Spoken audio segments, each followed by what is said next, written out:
and welcome back to Mac at the Movies. This week I am joined with my friend Kristy. Hey guys. And we are going to be bringing you a review on the film Krampus. This film was released December 4th, 2015 by Legendary Pictures and directed by Michael Dougherty, who had also directed Godzilla, King of Monsters and Trick or Treat. He will also be doing Trick or Treat Part 2. Little insider info for you. Thank you, IMDb. But we chose to do this film because we wanted to do something with a bit of the holiday spirit, but we're also big horror fans, so we wanted to throw a little salt and pepper of that sugar-coated cookie in there. And we wanted to do something, as it is December, I want to do more holiday films, and this is one that we both love, and that's in yearly rotation. Oh, so. Definitely, yeah. It's as he just said, we're both horror fans, and I would say, even though this movie is PG-13, it's got its moments. It's got its moments. It's definitely scary, and it definitely could be an October watch. Yeah, and it was one of those that I thought, being PG-13, I was going to walk in very disappointed.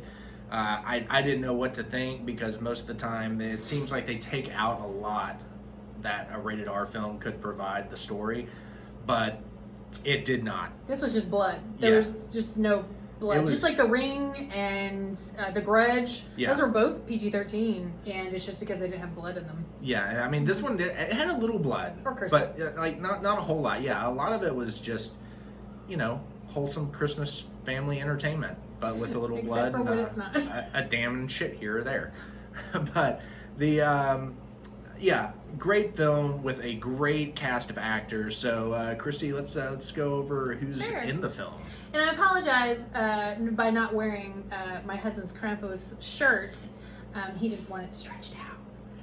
So here I am in the only black shirt that I have. Well, I have many black shirts, but they all have this on them somehow. So it's a good logo to have on a shirt. It is a good logo to have, but this isn't that kind of YouTube video. I will note that we both rewatched this last Sunday, December the 5th, which is Krampusnacht, the yearly celebrated Austrian holiday where Krampus, the anti-Santa, comes and steals all the terrible, nasty children. Yeah, without Christmas spirit, but we'll get to that. So, speaking of naughty children, I don't know, but I would also say that this film is highly underrated, very much so. Yeah, much like a lot of its stars. So we'll start out with Dad. The character of Tom. Yeah, that's Adam Scott. Now, Adam Scott for me is most beloved as Mr. Nope in Parks and Rec. Yeah, wonderful show on TV. Always on my TV anyway. But probably most popularly known as the brother. The brother, in Step Brothers. You look like you want to punch me in the face right now. That guy. Yeah, that guy. The Dane Cook quote. Anyway, so mostly known for that, and a personal recommendation that I'm going to make called The Overnights. It is a great film, and again, Adam Scott, highly underrated. Super highly underrated, Toni Collette as Mother. And she plays the character of Sarah.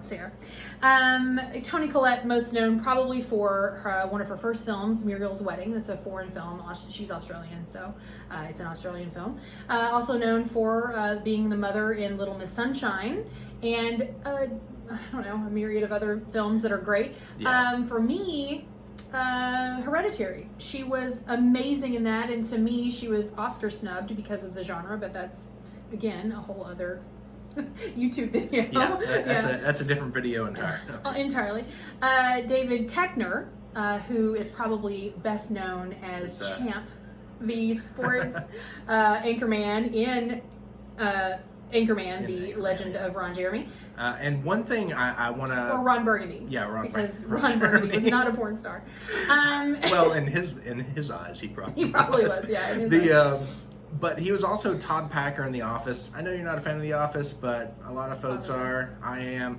Todd Packer in The Office, which I think is funny because both Office creator and Parks and Rec creators, same creators, and very polarizing. You have both Adam Scott that was in Parks and Rec, and David Koechner, who was in that, playing completely different character, like the antithesis of one another in those, and they're basically the antithesis of each other in this. Yeah, they're great. They're great in it though. Again, underrated in my opinion. He pitch perfect supportive roles his entire career, and I recently did a review. Well, not recently, but Cheap Thrills. Yeah. That he was in. Really good movie. If you haven't seen it, it doesn't get a whole lot of spotlight, and it's a really good flick. Very bloody. Very bloody, but very good. We're okay with that. Oh yeah. I will also add that Jason and I are big David Lynch fans. I'm pretty sure that's not a mystery on this channel. And David Koechner gets credit for being in the third or in final season of Twin Peaks. Now, of course, he was kind of did a little walk on quick. If you blink, you'll miss him. But still, he gets a lot of credit from us for that. So that's that's wonderful. And last but not least, well, she's one of my favorite character actors, Allison Tolman. She's most known most known for season 1 of Fargo. I feel like she stole it. She stole the spotlight from Billy Bob Thornton and Martin Freeman, British actor. He was in all the Star Trek stuff. Anyway, did a great job. Both of them did, but I feel like she stole that whole season from them. In this film, she played the character of Linda. Yeah, Linda, the sister, or sister-in-law and sister. And a personal recommendation for me for her is a movie called Believe Her, which is really, really good. Not funny in any way, shape, or form. It's very serious. I also want to give a couple honorable mentions. Yeah, go for it. Okay, so we have Omi, who's grandma, who plays it's Tom's mother in the film. She's played by actress Austrian-born, strangely enough, because Krampus is an Austrian folk legend. But Krista Stadler, and I had to look at my card, I'm sorry. But she mostly did foreign films. She might look familiar to you. I thought maybe I had seen her before, but no. She just has that face. Yeah, she just has one of those faces, but yeah, she mostly did Austrian film, which is fine. And also a shout out to Conchita Ferrell. She's amazing. She, like Koechner, had a lot of supporting roles. Yeah, a lot of supporting roles. Her whole career were supportive roles, and especially the housekeeper. The 2.5 Men. Yeah, 2.5 Men. Yeah. It took me a minute because I'd seen her before, but I couldn't put my thumb on her. Like, I didn't know who she was. But again, I've seen her in a bunch of stuff, and I'm not an avid viewer of 2.5 Men, but I've seen it on TV here. Yeah, if you've seen commercials, you've seen her in the commercials. Yeah, she's great. Definitely in that. Yeah, but she was in a lot of stuff. Anyway, again, the film highly underrated, and I feel like just packed full of underrated actors, very well acted. I would take anyone to task on the writing on this film, and I've seen a lot of negativity out there about Krampus. The writing is kind of slammed. The actors are kind of slammed. That's crazy to me. Yeah, I mean, I don't understand. Well, I mean, you also have to take into consideration Michael Dougherty, who did this, also did Trick or Treat, another holiday favorite that is also underrated by people who aren't horror fans. So. Yeah. And packed with supportive roles. Yeah, so a lot of characters. You watch Trick or Treat, and there's so many characters that you see, like Anna Paquin. There was that, I can't remember. That's the only one I really remember. But I'm terrible with actors and actresses' names, so as I've stated on here before. But, I mean, you have a whole lot of actors in that film that you've seen everywhere. That, just like this film, it's... Yeah, good stuff. Anyway, this film starts out with this like destructive chaos at a local mall. You just see commerce running rampant, like if the Cabbage Patch Dolls came back again for like round 2. Right? It was an ode to commercialism for sure. Yeah. I will say fist flying. I did like the security guards in this film. They were very excited to be able to use their stun guns. Yes, and they did. First 5 minutes of this film, just an ode to commercialism. It's just, I mean, you have like the local school or church or whatever it is doing a production of the Nativity, and there's like a knockout drag out between the kid Max and somebody else in the production. Yeah, and the baby Jesus is used as a weapon, and I think that kind of speaks to the heart of the from the beginning. This film is definitely foreshadowing that the holiday spirit, the Christmas spirit, is it's lost. It's lost or disappearing. So, Cut to you're back at the home. Well, you're not back at the home. You're introduced to their home, that family, and they're kind of going on. They don't really get grumpy about Max being in the fight. Like, there's that, like, you embarrassed me, but they don't really have that conversation until Max is like, hey, are we gonna wrap presents together watching Charlie Brown like we do every year? And Adam Scott's just like, or Tom's character, Tom, he's like, you can do that yourself this year, buddy. Because he has to go, like, take a work. Trying to find a Christmas spirit is a punishment. Yeah. Yeah, it's crazy. They span this kitchen filled with gingerbread houses and food and everything, and mom's in the background scurrying around crazy like we all do at Christmas, and Omi's there trying to make cookies, trying to focus, and what does Tom say? Tom's just like, why are you messing with all that? We bought some cookies from the store. What? Just use that. And it's like, part of Christmas I remember growing up was going to visit family. We would make little confections and things like that, just little treats. And it was part of the joy of it. Like, that's my favorite part of Christmas is I would much rather just go to my family's house, enjoy a dinner, and watch Die Hard or something that. And just enjoy. Take the gifts out of it. I'd much rather have the gift being presents itself. So, but one thing I really like about this is you get that rumble, like that approaching rumble, because you find out that some families coming to visit in this film, and they come up in a Hummer named Lucinda, and it's David Koechner, Howard, and his wife Linda, their kids, and needless to say, it's almost like an entire family of Cousin Eddies. Yeah, and probably our first really obvious throwback to other kind of holiday films. Clearly a film of Eddie's, if you will, from Christmas Vacation. Maybe not as Eddie is, but definitely a throwback. And we also find out in this moment, and again, I do want to say here, it's at this moment that we really feel the dread, the Christmas dread coming, holiday dread, if you will, because here comes the family. Here comes the family, but the family has a surprise. And it's the annoying aunt. Yeah, it's the annoying aunt. Played by Conchetta.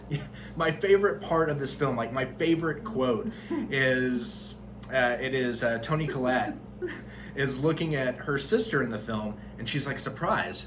And aneurysm's a surprise. Hemorrhoids are a surprise. This is a goddamn nightmare. And I absolutely love, I remember sitting in the theater and just cracking up. I watched it the other day. I just watched it again 2 nights ago.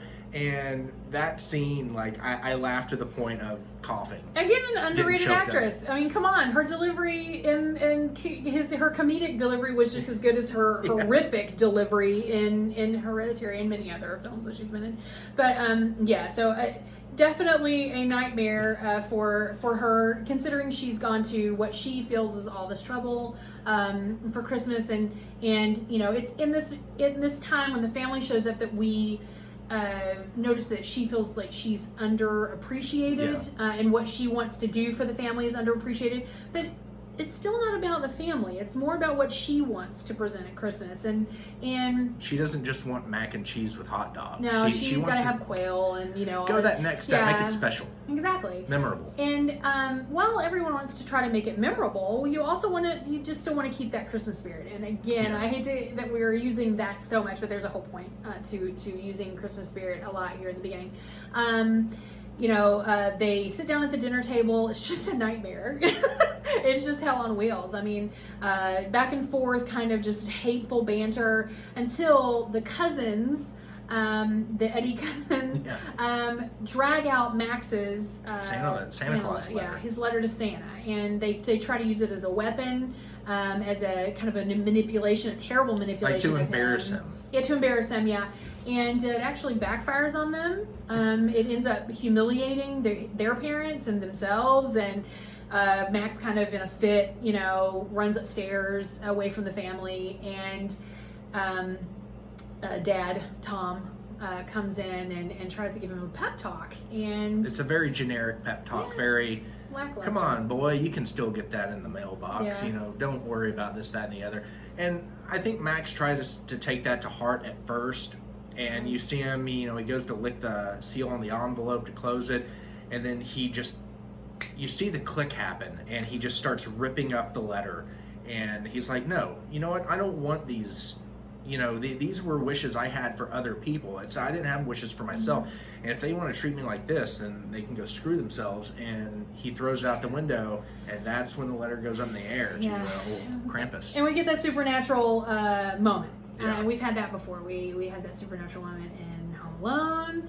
Other films, we've had that supernatural moment in The Parent Trap and whatever, where... Freaky Friday, I think. Yeah, Freaky Friday. Sorry, not so much Parent Trap. They kind of made that happen. Yeah, Freaky Friday. I'm sorry. Supernatural hilarity ensues, kind of hilarity, but it's. And one thing that you see, and this is the point where the movie sort of changes. Like, you get that whole Hughesian vibe. Like, you see the brick house. It looks like it's just taken right out of a John Hughes film. Set into this, you have that storm that takes place kind of like in Home Alone, and the power goes out. But before this, even with all that turmoil, you still had that sort of warm feeling. It was like the last bastion of hope for Christmas spirit. Yeah. And right after that, when they wake up the next day, clearly it's temperature cold, but it feels cold. Like, when you watch the film, it's no longer a warm film. No, it's cold. It's blue. Yeah, it's a very blue hue, blue and almost grays. like David Fincher. Yeah, it's like Girl with the Dragon Tattoo all of a sudden. There's many things that start to happen at this point. I think, it is in an attempt to kind of keep this a little shorter than describing the whole movie. The daughter goes out to try to go make sure her boyfriend's safe because he's not answering the phone because the power lines are down. There's no cell service. There's no anything. Which is just adding to what they feel is just the nightmare of a Christmas that they're having.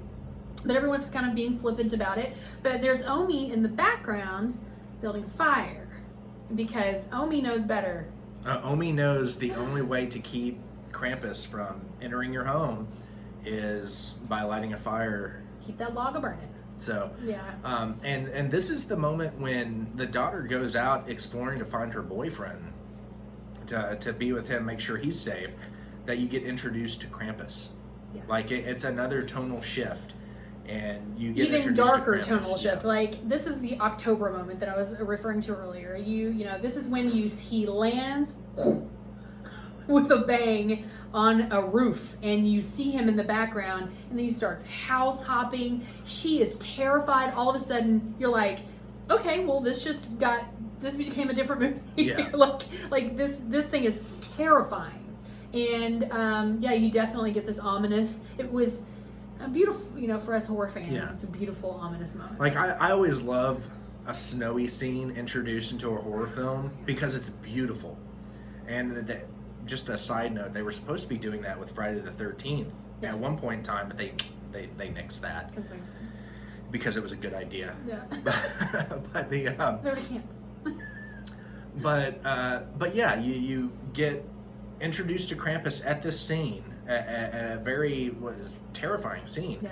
And once things happen, you're back at the house. You realize that the family starts to worry about the daughter, where she is, and then was it earlier you had where they brought in sort of a Trojan Christmas bag.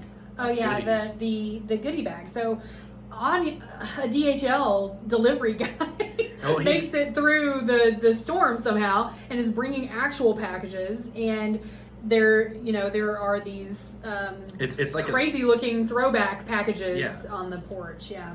So there's that. You have where they've been dispersed under the tree, more gifts, things like that. Strange And gifts. you have Omi that's doing the hot chocolate. Because hot chocolate makes everything better. Yes. That's where the quote comes from. It comes from Krampus. There you go. It doesn't come from Polar Express, which has a great hot chocolate moment, by the way. Which I haven't seen Polar Express. We're not going to talk about that. Yeah, I've upset somebody because of that. But it's definitely on the list of one I want to watch. I know my You will mom be has watching it. I know my mom owns it, so I'll probably watch it when I'm over there for Christmas. But you start to see where this family's. It's when Omi starts that fire, it makes the film warm again. It's almost like that's the bastion of hope, is that fire. Yeah. And there comes a time in the film where the father is talking about he's got to go outside, right? Yeah. He has other things to worry about other than keeping this fire going. And Omi's not understanding and all of this. Well, Omi takes a moment. We have what we're kindly referring to as an animation break in the film where she tells her story. And Omi has met Krampus. Omi had survived Krampus and lived to tell the tale, was told that she survived it to tell the tale. And so she tells her son this, and I feel like he kind of blows it off, that just crazy old lady or whatever, but we learn a lot in that moment about Omi and about Krampus. And I think that in the film, she is German. I think that's German that she's speaking German. Yeah, and I think that's the language of Austria. And I find it funny at this I've scene, been a blonde moment. during this scene, when she's trying to convey the story, she starts saying the ants, like, I knew it. She speaks English. And I think because the entire movie she only speaks German up until that point, and then it's not in German. Yeah. Oh, it is another funny moment. But it's great. But, it's a great little animation. It's not stop motion, but it's similar. Yeah. It's also a little throwback moment to kind of the claymation type moments that we have at Christmas. But like during this scene, you see, like Kristy had said, when she's introduced to Krampus originally, through everything that was going on, like she still had that Christmas spirit until her mom ripped up the Santa doll, and so she was just like, okay, it doesn't matter if I'm giving somebody something, it doesn't matter what that means. She throws that in the fire, and that's when Krampus comes. And it's that moment that you first realize that it's that last person who loses their Christmas spirit, and that's what like sort of introduces him through this like gesture of ill will, ill fate. But the same thing happens with Max with the letter doing the exact same thing, and all of a sudden Krampus comes. Yeah. So it's a very similar thing. You see where Krampus gives Omi the bell as sort of a reminder, tell people this story. Go tell that. Yeah, so she survives it so that she can tell the tale. Yeah. So we feel like we've got a little hope in that moment, because in this moment we're feeling a lot of chaos and what's going to happen, and oh my God, Krampus is just terrifying. Describe that. You just rewatched it last night. Yeah. So go into the fire going out. So when the fire goes out, it's everyone, like she tells the story. Keckner's character Howard says he's going to stay awake. Shepard's got to watch the flock. Of course, while that happens, the fire goes out. He falls asleep, and that's when the gingerbread men come down from the chimney and get the fat boy on the fish hook. The Misfit toys. To me, this is another throwback. We get introduced to Krampus's gang of toys, if you will, and they do feel like Misfit toys. You've got your crazy Jack in the Box, you've got your gingerbread men who are missing limbs, just a kind of the usual suspects in Christmas that are absolutely horrifying. There's a hilarious moment in the kitchen with with the gingerbread men. With the gingerbread men. I just got attacked by the freaking Christmas cookies. Yeah. Anyway, it's hilarious. Not to give away the every single minute of the film, but just this insanity ensues in the house with these toys, and there's another moment that harkens to the spirit of Christmas, and that is Mom tries to the tree has been kind of demolished because of this craziness with the, with these characters and everything in the living room. Omi's trying to get the fire going again, and Mom's gathering these presents back up because she doesn't want to ruin Christmas, right? And so she takes all these gifts upstairs, and that is when more horrific moments happen in the attic. Toys in the attic. You get a teddy bear, you get a demonic Christmas angel, like Christmas tree topper. It's pretty interesting, and I watched as I want to do, all the bonus features, and it was pretty interesting what all took for, like, it took 3 people inside the Jack in the Box to work that whole configuration. It was huge and just terrifying, and that, like he said, the Christmas tree angel. Yeah. Oh my gosh. Yeah, that was terrifying.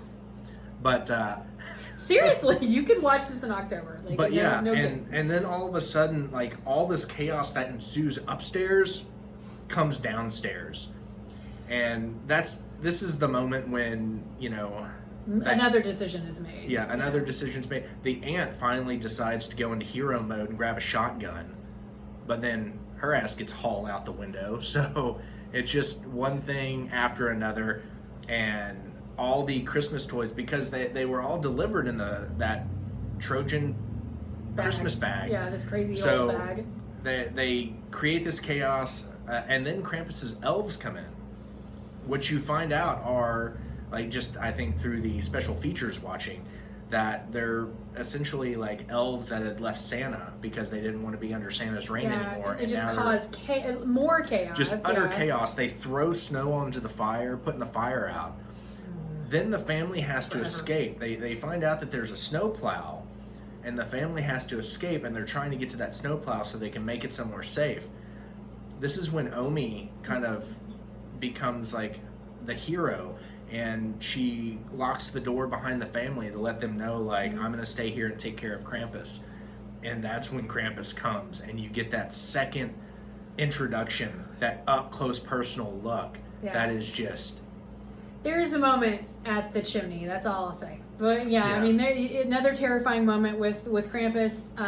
There's a little foreshadowing in the beginning when the daughter's trying to find, they go to try to find the daughter actually at her boyfriend's house, and you see some things in that home that develop in their home, and Omi, we won't. Anyway, it's one of those. Krampus makes it through. That's all we're gonna comes say. back and it's just like, you didn't learn the first time. Yeah. And I think it's that she, tried to help, but she was stuck in the weeds and all that other filth that she kind of got stuck.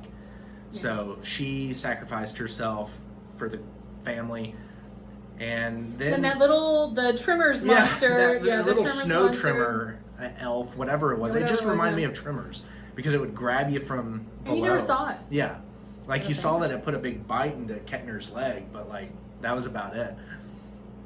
But you have that basically taking out the rest of the family. Just sucking them down into the snow left and right until there's literally one cousin and Max left in the snow, the snowplow. Which is kind of funny because they're in the snowplow and Max just, like, he's trying to turn it on. He's like, I don't even know how to drive this thing. It's a stick. We have a Prius. And it's... more commercialism, and at least when that film came out, I would say that Priuses equaled, kind of commercialism for everyone. But there comes a time where Max does survive, and another decision is made. He comes face to face with Krampus. Yeah, and the elves and everyone, and he makes this very bold statement in regards to what he has found the meaning of Christmas, and he really makes kind of a bold statement with Krampus. And I'd like to say Krampus respects that.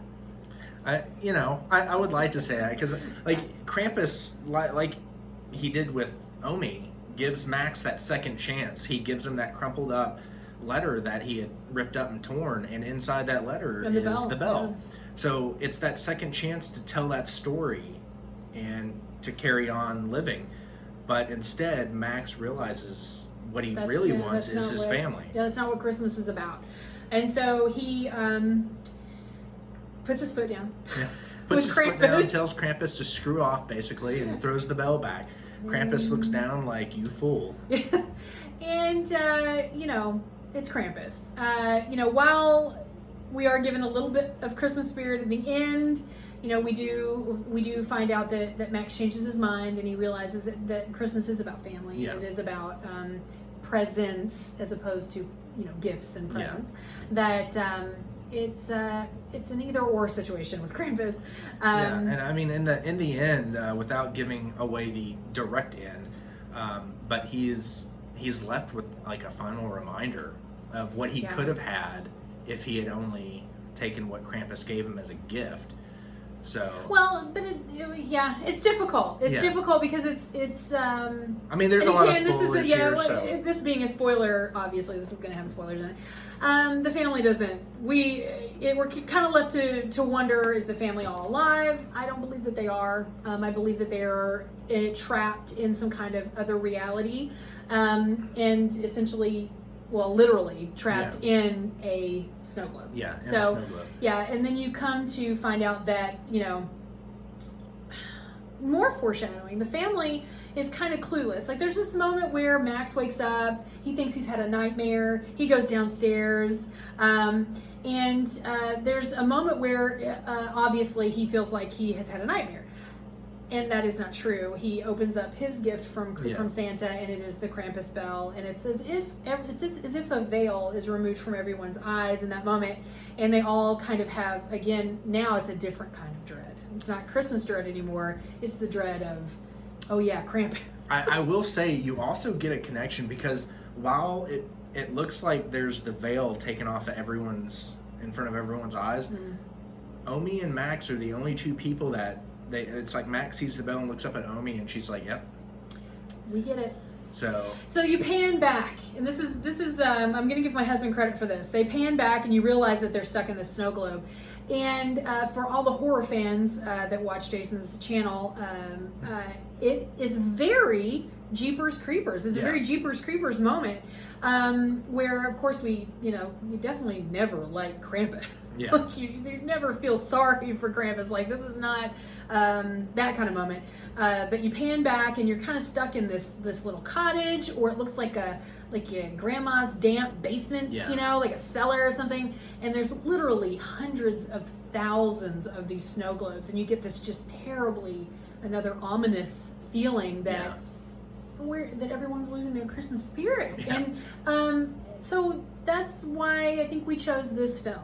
Because it while is scary, and I think it speaks to both of us, it also harkens back to the heart of Christmas. Christmas spirit. And all in all, I mean, this is a fantastic film. Like I said, it goes in my rotation. Like, I have December stacks, I have October stacks, I have stacks for just about each month that I pull out, and this is in the rotation for December every year. And like Kristy said, it could even be slipped into October. Yeah, honestly. So, I definitely give this 4 stars out of 5. I love the film. It's on rotation every year. So. Same, yeah, 4 stars for sure. Yeah, this we've already watched it. Of course, we watched it, on the Krampusnacht day, and but me and my husband watched it. And we watch it every year. We went and saw it in the theaters. I think Jason saw it in the theater. Yeah, I saw it in the theaters with a meetup, a bunch of horror fans meetup. It was like me and 20 other people, and it was a pretty big crowd. So and I think that it got as big enough draw as it did for being PG-13. I don't think it would have been that big. I think it would have been more underrated if it would have been rated R, to be honest. Absolutely. Yeah, I mean, I agree with that. That's a very good point. Yeah, if it had been rated R, I think it would have been too much. Yeah. Yeah, I think if they had been able to just kind of take their hat off and go for it, I think it would have been a little too much. Like, this was pitch perfect. I 100% agree. I give it 4 stars. If it was a horror movie, strictly, I would probably still give it 4 stars. For a holiday movie, I still give it 4 stars. Probably because of production quality, maybe. That, and there's just a lot of nods editing, in it too. yeah. So. Yeah, and it does kind of lean a lot on other films, which is fine. And I think that kind of rallies around and makes you feel like you're definitely watching something that you're gonna watch every year. Yeah. So and if y'all haven't seen Krampus, check it out. I'm sure it's on a streaming network somewhere. If not, find it. There are libraries out there. If you've seen my channel, you know that I go to the library. I'm sure it's at your library. Check it out. As always, thank you for stopping by. Hit the like, comment, subscribe, do whatever. This is your choice. Always be good to one another, and I'll see you next time. Bye. Bye.